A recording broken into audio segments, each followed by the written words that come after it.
cool. These kids, they're playing truth or dare. I'm gonna come in and cause all kinds of chaos today. Hey guys, and welcome back to my channel. Let's discuss Truth or Dare, the movie. Actually, two movies. I originally watched the 2018 version first, and then the 2017 version second. Yeah, I'm a little backwards here, but I watched the 2017 version last night, so it's fresh on my mind, and I got to thinking about it. I want to discuss the two, and how are they similar? How are they different? Because they are completely different. Let me be upfront with that.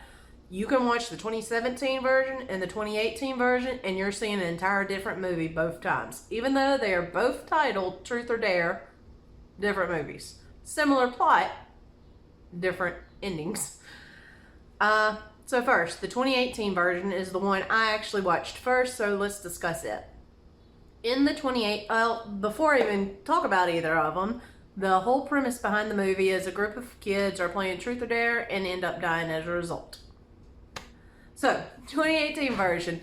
In the 2018 version, that stars Lucy Hale, her and a group of her friends end up in Mexico, and they meet this boy that takes them to this missionary, and he ends up getting them to play the game of Truth or Dare. It is revealed in the game that he led them there basically to extend his life because he doesn't care sacrificing strangers as long as he gets to live. The group doesn't think much of it, just thinks he's a crazy weirdo and go about their lives. And then obviously they come to realize the game is alive. So, what do I like about the 2018 version? I like that they gave a definitive background story of why these events are happening. You find out, it's no secret, you find out that it's a demon causing everything. And they have this whole plot line behind it. You find out how the demon came about, how he was captured, how he was released, how you're supposed to recapture it, all of this stuff, you're given all the information. Sorry. So I love that. Also, the other thing I like is all the characters, because there's 8 of them.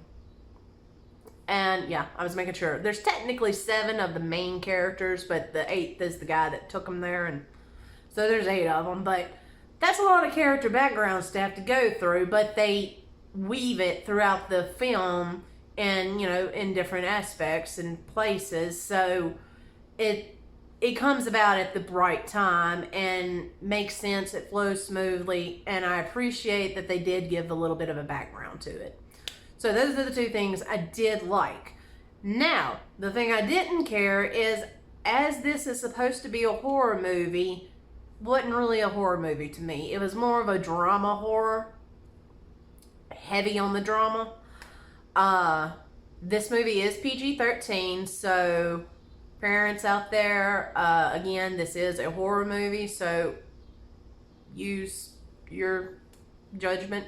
I mean, your kids, there are certain 13-year-olds and whatever age that can handle this type of content, and there are certain ones that can. Myself as a 13-year-old, no problem to watch something like this. Other people I know, oh no, you did not show them a movie like this. So, yeah, I mean, every household is going to know their household. So, don't be judgy. But yeah, this one definitely did not feel like a horror. It was more drama horror to me. PG-13, so again, your horror gore aspect is not going to be very heavily. It's not going to be real gory because it is PG-13. If it was R, you would definitely get more details. But stay on track. I'm looking at my notes. So the characters. Then they had the wide smile face. If you saw the trailer, you know what I'm talking about. I understand why the director decided to go with that. I've seen some things, read some stuff about it where it was popular with the Snapchat filter at the time and all that, and kind of like the what is it, Mimi? Momo. All that type of stuff. So that was kind of the premise behind the wide smiled face.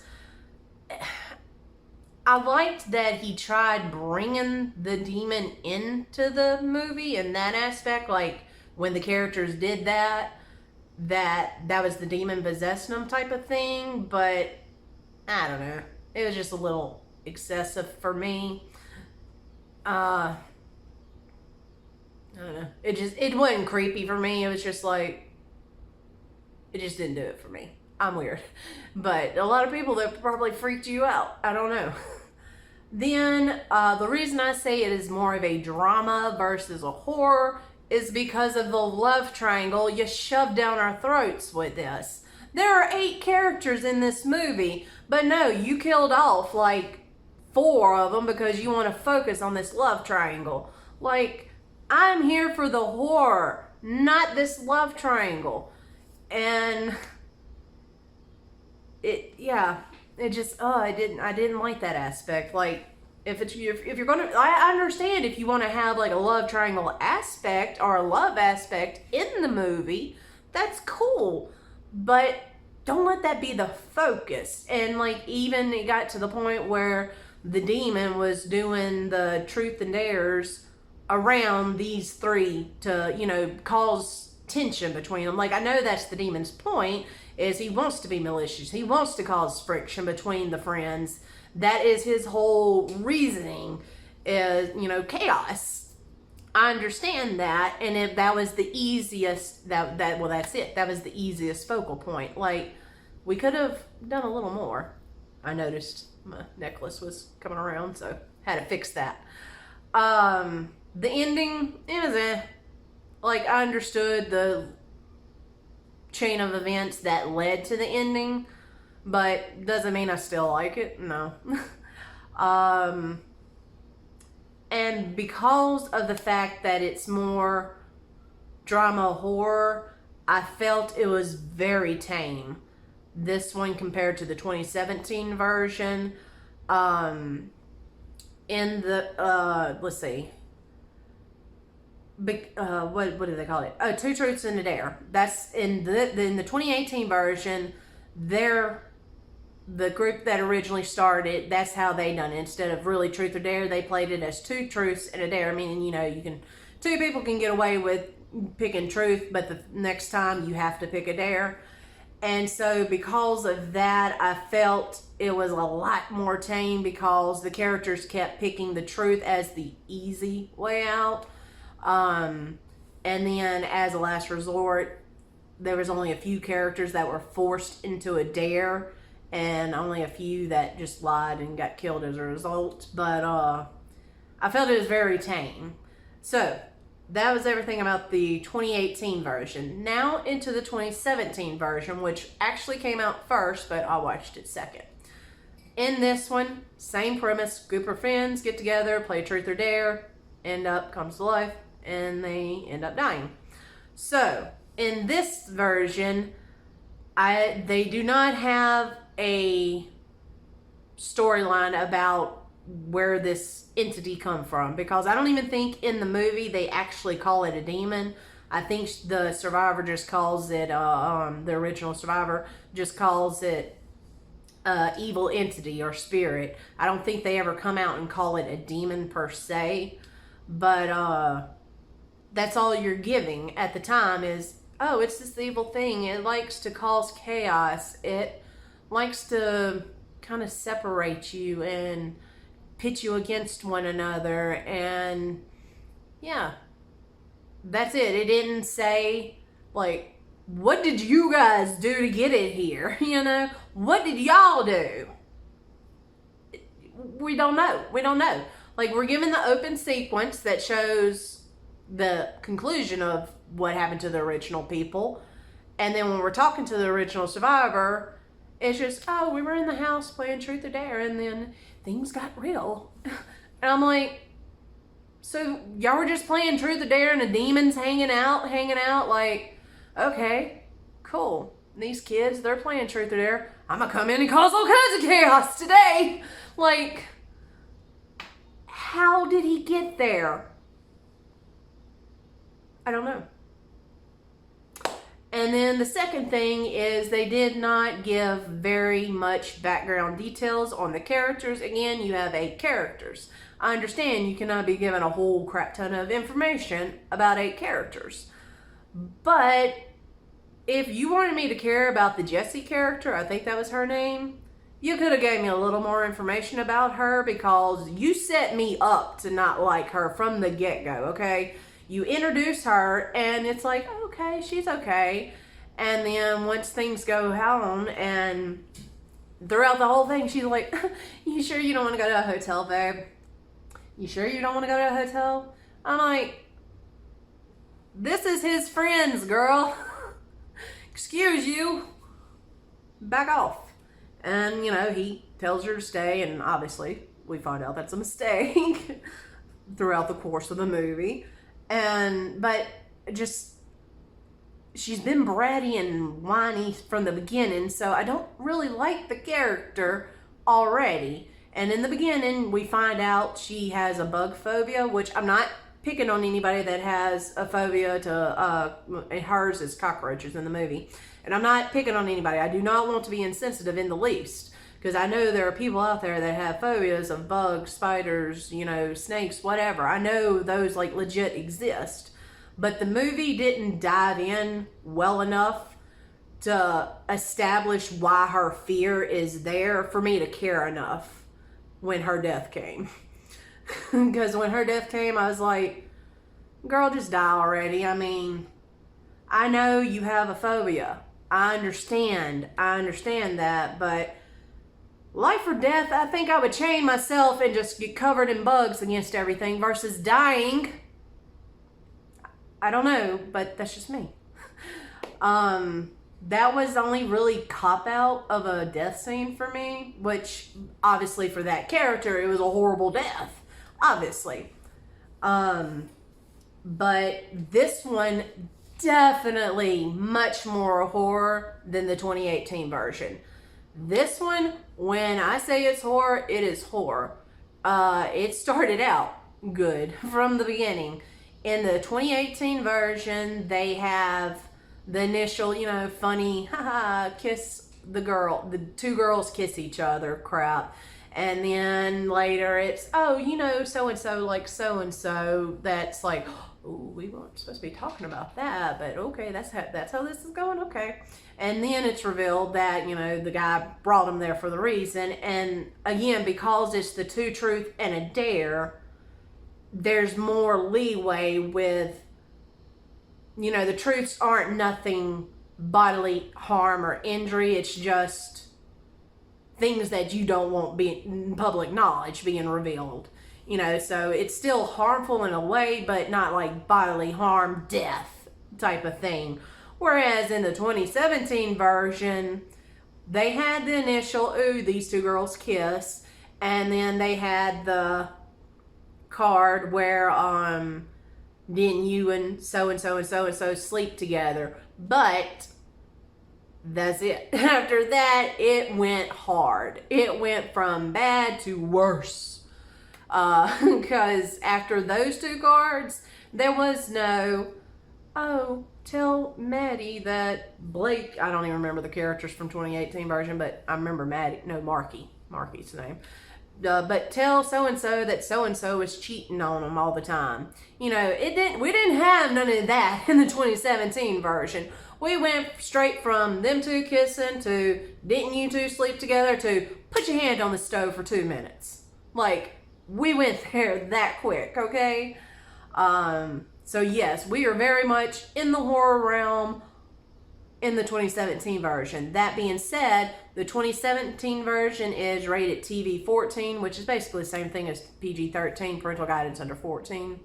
Again, this one I would definitely screen for your kid if you're thinking about it, because this one is definitely more horror related. Granted, it's still not going to be R-rated, so it's not going to give you that great detail of the gore and the injuries and things, but you're going to see enough to get an idea. That being said, the effects and the sound effects. Oh, the sound effects with the 2017. Oh, I love it. Like, not to be creepy here, but the scene where they have to rip their teeth out with the pliers. Okay, I know you know what I'm talking about. There's certain movies where the sounds just does not match up perfectly with the movie. Like, just out of left field, say the character's eating an apple, you'll hear the crunch, but the character hadn't even crunched down on the apple yet, type of thing.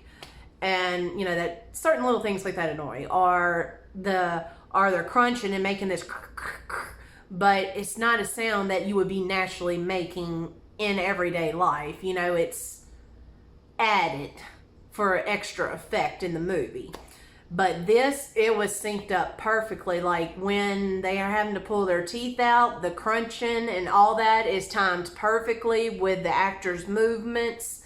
Everything is so synchronized that it literally makes you feel like they're literally pulling their teeth out, that enough that you get that cringe and like, oh, and you want to turn your head type of thing. I love when a movie can do that, when it's got that realism to it. There are other movies that are supposed to be horror, because I have a high standard for my horrors. I am somebody that does not get scared at any horror movie, because I like the SFX part. I see the practicality behind it. I see the artistry in it. So I know it's fake and everything. I can separate that, and I don't get scared at horror movies. So future reference, just so you know, if there ever comes a time I say a movie is scary, best believe it's scary, because I don't get scared. But this one, like I said, it had that good balance with the horror and everything, and the sound effects. Later, when there's two characters, they're having to remove some stuff, and again, it makes you feel like they're actually doing it, and you're like, oh. And I like that it can do that. And I mean, not just an SFX type, just any movie that can actually bring about any kind of emotion, like be it happiness, sadness, whatever. But in this case, it's gore. And the ending for the 2017, I keep looking, I liked this ending a lot better than the 2018 version, because things transpired and the characters do what they did, and then you have this little snippet at the end, and it's like, I see what you did there. Try to be sneaky. Nah. But yeah, that was the big differences between the two. I don't know if you can tell, but overall, shockingly, I really liked the 2017 version more, even though the 2018 version had a more solid plot line, storyline and all that behind it. Not saying it didn't have any plot holes, but if you want a more rounded storyline, go with the 2018 version. If you want a tamer version, go with the 2018 version. If you want a little bit of horror aspect, go with the 2018. Like, I'm not downplaying the 2018 version. Like, there's a scene where the character with his pen, you know the scene if you've seen the movie. Like, yeah, that's pretty out there. So I'm not saying that the 2018 version doesn't have its scenes in it that are gruesome, but it's more tame because of the fact that we have that established two truths and a dare storyline going in, where they're more free to pick truth before we get to the gore part. Whereas in the 2017, like I said, we start hot and heavy. Put your hand on a stove, eat this burnt flesh, electrocute yourself, run yourself over. You know, we got some very bodily harm things going on. Drink this poison. You know, we got some I want you dead type of stuff going on in the 2017 versus the 2018. 2018 was a lot more of a tamed, even to me. 2017 was ruthless. But those were the big differences. Again, you're not going to watch the exact same movie, even though they're the same name, same idea. They went completely opposite directions. It reminds me of back in the day, is it Green Light or something? I don't know. It's that TV show where they took two filmmakers and gave them the same storyline and expected them to shoot it. And when it came out, it's the exact same plot line, same story, same everything, but you have two different people that took it in a completely opposite direction, and you got two separate movies. So you can't compare them, but I do prefer the 2017 because of all the reason I've said. But anyway, leave a comment down below. What version do you prefer? Did you like the effects? Did you not? Did you like the wide face smile? Is that something that creeped you out and you thought it was creepy? Whereas I'm like, okay, whatever. But yeah, hit that thumbs up button if you like the video. Leave a comment down below what other movies I should talk about. I know these are still older movies I'm talking about. I'm gonna get to newer ones eventually, but I want to give you a taste of my style, I guess, and what kind of things I enjoy. So the next few videos are going to be older movies that you have more than likely seen, but this way you get an idea of what kind of stuff I enjoy and I like and my opinions. That way you can see and you'll be like, yeah, no, me and you totally don't agree. I'm not going to trust your decision. But yeah, until next time, I'll see you guys. Bye.